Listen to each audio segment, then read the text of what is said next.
इसलिए उसने तुरंत रेफरी से संपर्क किया और फिर 3 खिलाड़ियों पर कार्रवाई की।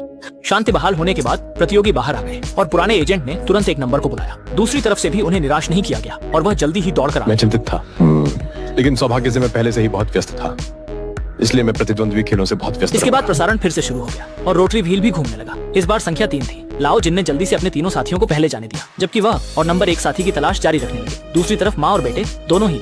जब वह छोड़ने की तैयारी कर रहा था, तभी अचानक उसे वह व्यक्ति जो ले जाया जा रहा था वही था जो आखिरी वक्त में तीनों कमरे में सफलतापूर्वक प्रवेश कर गए और सुनाई दिया। बूढ़ी औरत बिना भाव के जमीन पर बैठी थी और अंदर से बहुत असहज महसूस कर रही थी। हालांकि जब 1 नंबर ने उसके बेटे के बारे में पूछा तो बूढ़ी औरत ने जबरदस्ती एक हल्की मुस्कान दिखाई और कहा कि वे केवल बिछड़ गए थे। ये कारण कुछ ज्यादा ही कमजोर लगा, मानो दोनों बेटे के चरित्र पर शक कर रहे थे। बूढ़ी औरत तुरंत उठकर अपने बेटे की पैरवी करने लगी और फिर बोलते बोलते उत्तेजित हो गई। 1 नंबर ने यह देखकर तुरंत माफी मांगी, क्योंकि उसे पता था कि उसने दूसरे का दुखती रग छू लिया था।